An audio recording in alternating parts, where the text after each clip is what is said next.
As I'm sure everybody who clicked on this video is aware, the 16 plus social media ban is coming into action in December, and if you don't know what that is, I'm here to explain it to you. You see, the reason I'm doing this is for a school project and I have to talk about this in a podcast format. This Crossy Road footage here is simply for you randoms on the internet to watch while I ramble about the social media ban for the next few minutes. Now, let's get things started with Part 1. Background on the social media ban. The 16 plus social media ban is an idea first introduced back in September 2024. The bill introduced by Michelle Rowland, who is a part of the Senate Environment and Communications legislation, was a part of the Online Safety Amendment to protect children under the age of 16 from some apps that have been deemed unsafe. I won't go over the whole process in the House of Representatives and the Senate, as that is mostly boring and not important, but some apps were immediately highlighted and included in the ban, such as X, Facebook, Instagram, TikTok, and Snapchat, as there have been countless incidents with teenagers using these apps inappropriately and/or being manipulated by predators on the apps. The idea of the ban received a lot of backlash as the teenagers obviously don't want to give these apps up. There was and still is confusion on how the government plans to stop these underage teenagers from signing into these apps by lying about their age, but the answer to that remains to be seen. There was also a debate in Parliament whether YouTube would be included in the ban, and after a couple of months of debate, it has been decided that YouTube will be included in the ban. And also Reddit. Yeah, I don't know where that one came from either, but now that we have the basic idea of what this ban entails, let's move on to the reason that this is happening in the first place. Part 2. Why this ban is happening, and why it is mostly a good thing. The reason the social media ban is happening is due to the many risks that come from having an online presence as a teenager, such as cyberbullying, explicit content, and predators.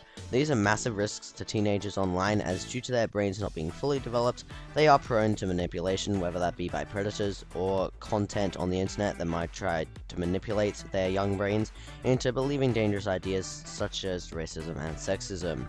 There have been countless accounts from teenagers who have had experiences involving a person who they have come to trust over time, who then betrays them, demanding for money and other valuable things. Due to a lot of parents having a laid-back attitude towards what their children are doing on the internet, teens are often left on their own to talk with strangers on their devices, sometimes having no idea about the risks that come from it.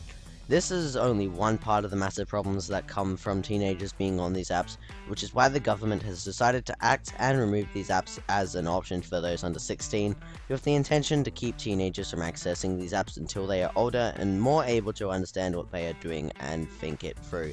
However, all of these apps being included in this ban doesn't make the most sense, and I will go over that now in Part 3. Why YouTube's inclusion in this ban doesn't make sense. Unlike these other social media platforms, banning YouTube is going to do absolutely nothing for what they are trying to accomplish here. The point of the ban is to stop children from accessing harmful content, and banning teenagers from having accounts works for every site but YouTube, because on YouTube, you don't need an account to access the site, as I'm sure you guys would know, because some of you are probably watching this video without an account right now. So the whole ban does literally nothing except prevent you from uploading content, like and subscribe to people, and leave comments online. You may argue that some comments online can be harmful, but you can always just delete your comment or just not respond to them. You can just ignore them as well, because you can just not check your notifications and you can't even see them if you do that.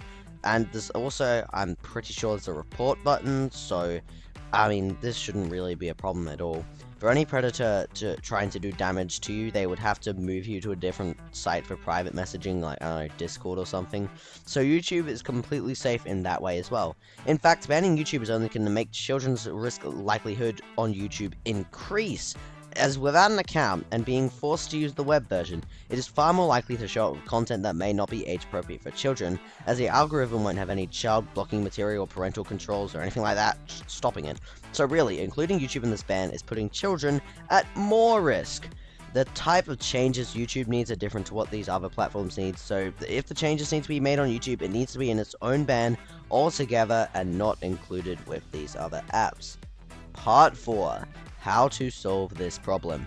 The solution to the whole controversy regarding YouTube's inclusion in the ban is to remove it from this ban, and allow under 16 to continue using it while making a new ban for YouTube that will force people without accounts to be unable to access 18 plus content.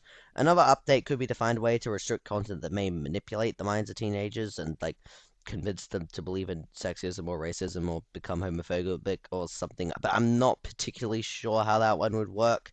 Anyway, the main point I want to make is that YouTube should not be included in this ban, and another ban should be made for this platform instead.